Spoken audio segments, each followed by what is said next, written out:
This video is a simple instructional guide to installing your EcoFlex under-tile heating cable kit. It does not replace the installation manual included in the EcoFlex kit. Before installing the EcoFlex underfloor heating kit, please read the comprehensive installation instructions.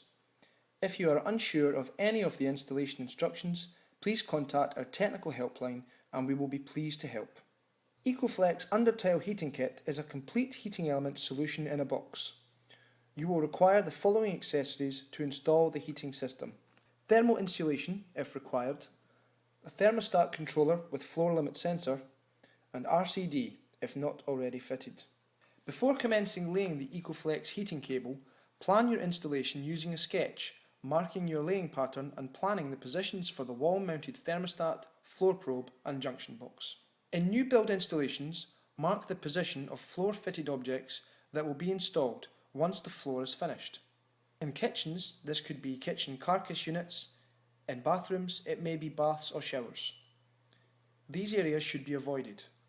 Also avoid laying cables in areas where floor fixings may require to be drilled. We recommend that you spend time planning the installation and accurately calculate the free area of the floor that you want heated. This calculated area should then be used to select the correct cable kit size. Remember to subtract any areas covered with floor-fitted furniture. It is important to select the correct cable kit size as the cable cannot be shortened. EcoFlex cable kits can be installed on top of existing wooden or concrete subfloors that are sound and suitably prepared. Subfloors that have a rough finish should be prepared using a suitable levelling compound.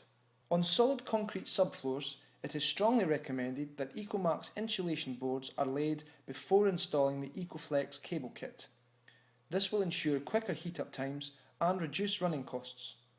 On suspended wooden floors, it is essential that you take the standard precautions to stabilise the floor to prevent floor movement. You should always overboard a timber floor with a suitable surface for tiling. FlexL recommend WBP plywood or EcoMax insulation board. The insulation board should be laid using flexible tile adhesive or by securing using mechanical fixings. Scrim tape should be applied to all joints. The entire floor should be swept clean, taking care to remove any sharp objects. Ensure the subfloor is clean, dry and free from any grease. Paint the prepared subfloor with the primer supplied with the kit. It is colour tinted for easier coverage control. The primer should be allowed to dry to a clear finish.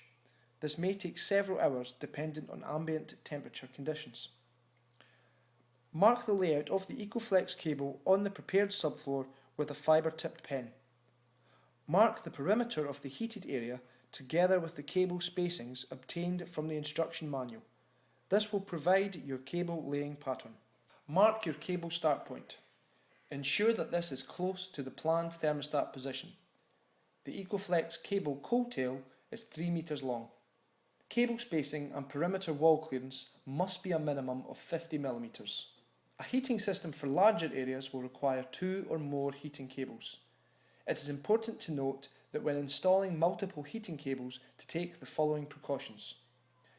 Plan your installation so that all cable coattails, the black power cables, terminate in one junction box. Multiple cables are joined in parallel. The orange heating cable should never cross at any point. Heating cables should never cross over the floor probe. A single thermostat can be installed to control multiple heating cables. However, the combined heat load should never exceed the rating of the thermostat. If this does occur, a suitably rated contactor should be installed. Before commencing laying the cable, cut a groove in the floor to accommodate the floor sensor for the thermostat. The sensor should be installed in the 12mm diameter flexible conduit supplied with the kit. The sensor should be positioned between two cable loops approximately 500mm into the heated floor. Seal the end of the conduit with tape to prevent adhesive entering. Insert the sensor and tape to prevent it being accidentally removed. Insert the assembly in the groove and tape into position. Once satisfied with your marked up laying pattern, unroll the cable and lay in parallel loops using your pre-marked floor plan as a guide. Secure the cable to the floor using short strips of the adhesive tape supplied. At this point, only use a minimal amount of fixing tape, as you may wish to reposition the cable loops once the whole cable has been unrolled to achieve the best fit for the room. It is important that you do not remove the cable from the drum before laying, as it may twist and make installation difficult. Only unroll sufficient cable to lay a single loop. Place and tape in position before unrolling the next quantity. Always maintain a minimum 50mm gap between cables. The orange heating cables should never cross. The orange heating cable can never be cut. Don't lay the heating cable under any fixed furniture. Only install the cable on one level, never on stairs or up walls. Once the cable layout is complete, the entire length of the cable should be taped to the floor. This taping process will provide additional protection to the cable and prevent movement when applying the tile adhesive. When applying the tape, it is important to minimise the amount of air trapped between the tape, cable and the floor. Run your forefinger and thumb along the length of the cable, applying slight pressure to expel any trapped air. Check the cable resistance again to ensure it still matches the correct value. It is good practice to check the cable resistance regularly during the tiling process. If the resistance reading varies out with the tolerance, stop immediately and call our technical helpline. The heating cable is robust, however care must be taken not to damage it during tiling. Use a piece of carpet or thick cardboard as a protective layer, or use a nailing board to prevent damage to the heating cable from footwear or knees during the tiling process. Do not store or cut tiles on the heating cable. Use nailing pads and rubber-soled footwear. Do not leave the cable unprotected if the finished floor is not tiled immediately.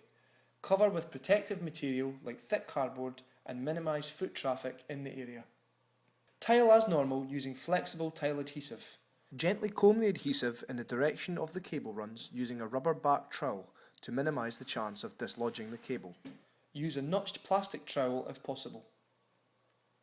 Take care not to allow the trowel to come into contact with the heating cable when applying the adhesive. Use sufficient adhesive to ensure that no gaps or voids are left under the tile. The thermostat should now be installed. All electrical wiring should be performed to the current wiring regulations by a professional electrician. Finally, fill out and complete the EcoFlex installation plan diagram and guarantee certificate. These are found at the back of the installation instructions. These should be completed, signed and left with the customer. The floor heating must not be turned on immediately after the tiling process.